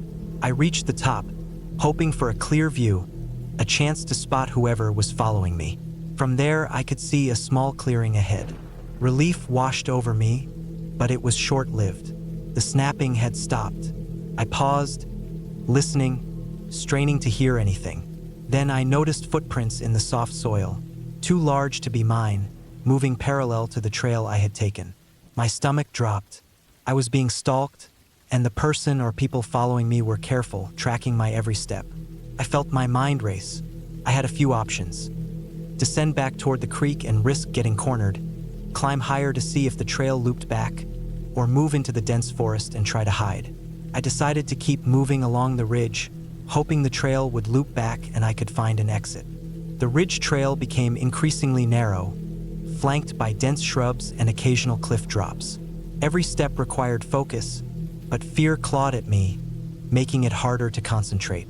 I noticed a pile of discarded debris on the side of the trail: a broken bottle, a torn backpack strap, old cans. Whoever had been following people before had left evidence. My pulse pounded. I realized I had underestimated how remote this place was. Help would not come quickly. Cell service was spotty, and I wasn't sure anyone even knew my exact route. I kept moving, forcing myself to focus on each foot placement, each branch to hold onto, each possible escape route. Hours passed, and the trail began to flatten out. The sun was lowering, casting long shadows and reducing visibility. I felt exhausted, my muscles aching from climbing and descending, my hands scratched and bleeding from rough tree bark. Hunger and thirst gnawed at me, but I resisted stopping for a proper meal. I didn't want to give whoever was following me a chance to catch up.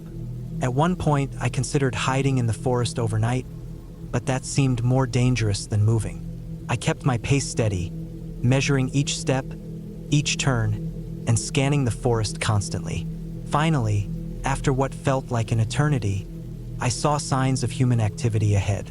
A ranger station, partially obscured by trees, with a narrow dirt road leading back to the main trailhead.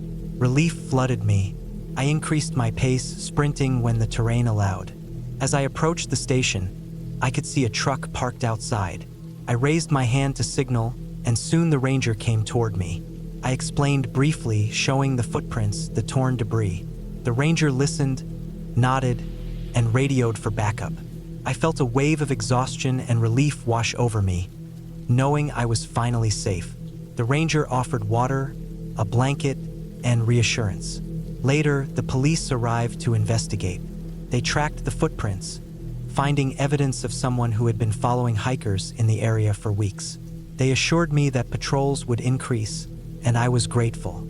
As I sat wrapped in a blanket, sipping water, I reflected on what had happened.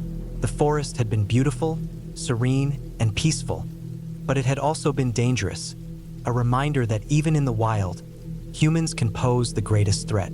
I had survived by staying alert, making careful decisions, and trusting my instincts. Eventually, I was driven back to the trailhead, my car, and the road leading to civilization. Exhausted but safe, I realized the importance of preparation, awareness, and respect for the unknown, even when it isn't supernatural. Hiking alone could be freeing, but it carried real dangers that needed to be taken seriously. I left that forest with a renewed sense of caution, a deeper appreciation for life, and a clear memory of the fear and adrenaline that had pushed me to my limits. From then on, I never underestimated the wilderness or the people who might lurk within it.